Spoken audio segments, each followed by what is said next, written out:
With technology growing at speeds I couldn't even possibly imagine, it can be pretty difficult picking out the right camera, especially as a beginner for a YouTube channel. But it really doesn't have to be. So whether you are just starting out on YouTube or you're looking to build a professional setup, in this video I'm going to cover the best cameras for YouTube this year. And I'm going to break down these cameras into 3 different categories, which is going to be the best for budget, travel, and on-the-go shooting, the best mid-budget cameras that are really great for stationary but can also be used on the go, and even list some high-end cameras that are used by full-time creators every single day for YouTube, filmmakers, and also big business entrepreneurs. So if you're ever wondering what these people use to create their YouTube videos, you've landed in the right place. And no matter what level you are as a creator, this video should really be the one-stop shop for your new YouTube setup. So let's get right into it.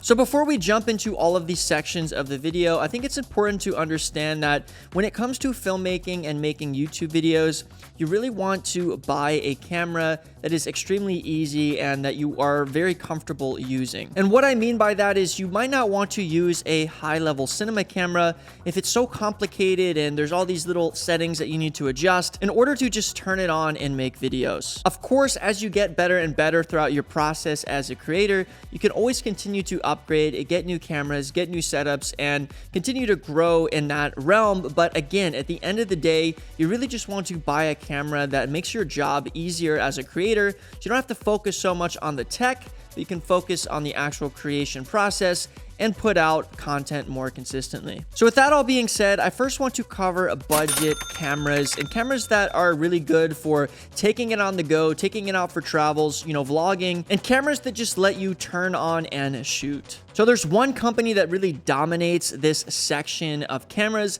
and that's going to be DJI. The first camera I want to mention in today's video is going to be the DJI Action 4. Really think of this camera as a GoPro alternative, but a little bit better in my personal opinion, especially for vlogging and on the go. And it can legitimately be used in so many different situations. I really do highly recommend this camera, mainly if you're going to be traveling, going on adventures, going underwater, just taking this everywhere you want to go, and having something extremely tiny that can fit in your pocket. When I was starting out in filmmaking, I actually used one of the old GoPro Hero 3s, if you guys can remember that.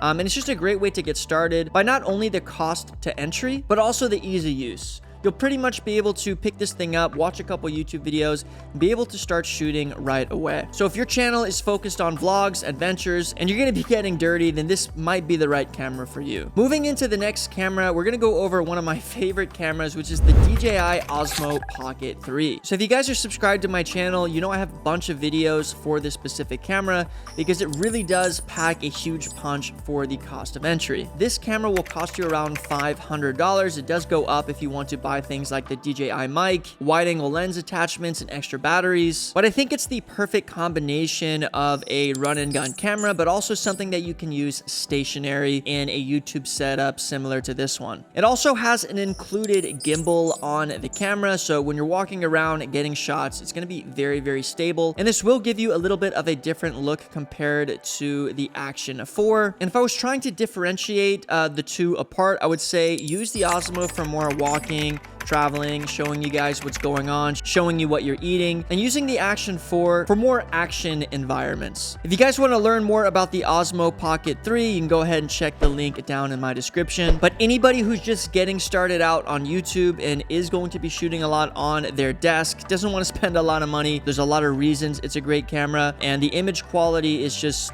absolutely beautiful. And that pretty much wraps up the low budget section of these cameras. So let's move into the mid section, which is going to be a mid budget camera, which is going to give creators a little bit more of an image control. So kind of like I said, DJI owns the budget side of these cameras.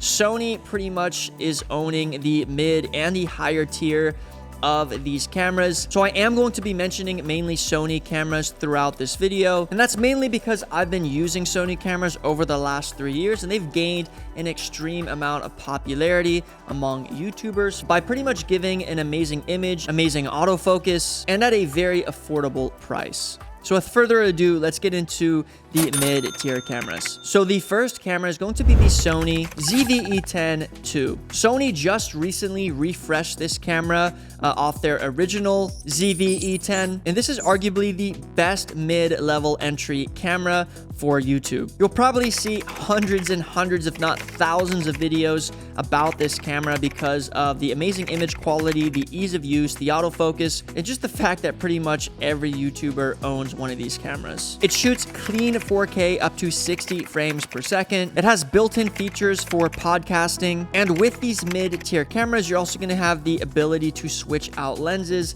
with the Sony E-mount adapter. Essentially, what that means is that you can put on different lenses and get different focal lengths, so you could always upgrade these lenses in the future along with your camera and just get different shots in different depths of field. Somebody asked me the other day, hey, how do I get a blurry background? Well, that's going to be putting on a lens with a low aperture, and this really can't be done unless you have a mirrorless camera that allows you to adapt on a different lens. So if you want DSLR quality, then this is definitely going to be the camera for you. Moving into the next camera, it's going to be the Sony a6700. So this camera is going to be a pretty serious upgrade from the ZV-E10. It's going to allow you to shoot 4K at 120 frames per second. It's literally the best in its class for autofocus. It has in-body stabilization, and it's going to support S-Cinetone and log footage. In addition, this camera also shoots very, very good photography, but it's really going to be the first of all of the cameras that I mentioned that has the capabilities of a legitimate cinema camera. So moving into the last camera in this section, I'm actually going to kind of name this camera like in between the higher budget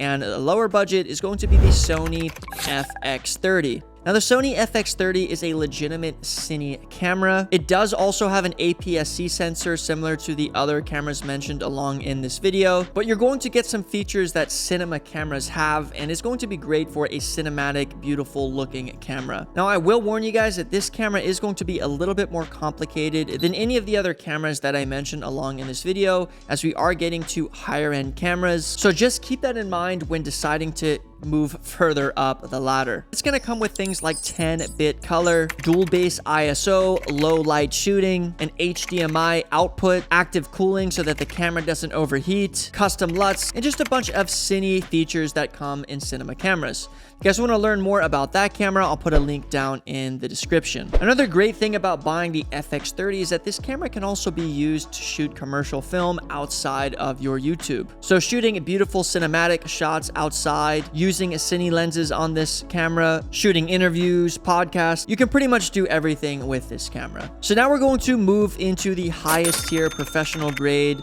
cameras for YouTube in 2025. We're going to start off with the Sony EVE-1. So the big difference between the cameras that I'm going to mention in this last section compared to some of the cameras that we mentioned in the mid-tier section is that all of these cameras are going to have full frame sensors. A full frame sensor doesn't necessarily mean that the image is going to be better, but it is going to capture more light, and you're going to be able to use full frame lenses on these cameras. The cheapest camera of the three cameras I'm going to mention is going to be the Sony ZV-E1, which yes, is a full frame sensor, but you're going to get a lot of the ease of use components similar to the ZV-E10, where it's just going to be extremely simple to turn on and record. Moving into the next camera, we're going to be talking about the Sony a7S III. This camera has been on the market for quite some time, but it still is one of the main go-to cameras for professional YouTubers. I mean, guys, pretty much every single YouTuber has used this camera at some point in their career, as it's got amazing autofocus. The image quality just looks absolutely insane for the size of this camera, and it can also be used for commercial work in legitimate production companies. The last camera I'm going to be covering is the Sony FX3, which is actually the camera that I'm shooting on now.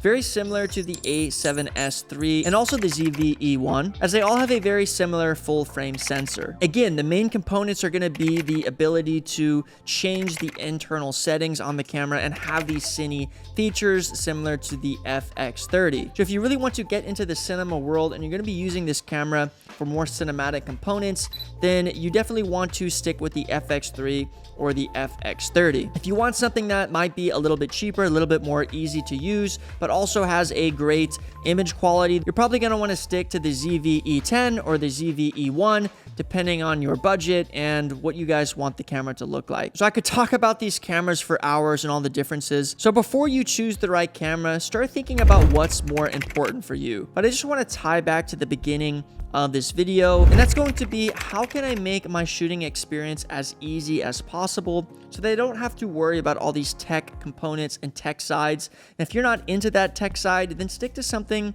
you know, more easy to use and something that you can literally just run and gun, click the record button, and be good to go. If you want to have more control over your camera, eventually create a better image, and you enjoy getting into the camera and looking at the settings and figuring out what a cinema camera can do compared to a regular camera, then maybe get something on the higher end side like the FX30 or the FX3. Hopefully this video helped you guys out on picking the right camera for your YouTube setup. If you guys have any questions about any of these cameras or you want me to do a review on any of them, go ahead and put that down in the comments below and let me know if this helped you with your YouTube journey. Make sure to like the video, leave a comment down below, subscribe to the channel for more filmmaking tips, and as always guys, peace out.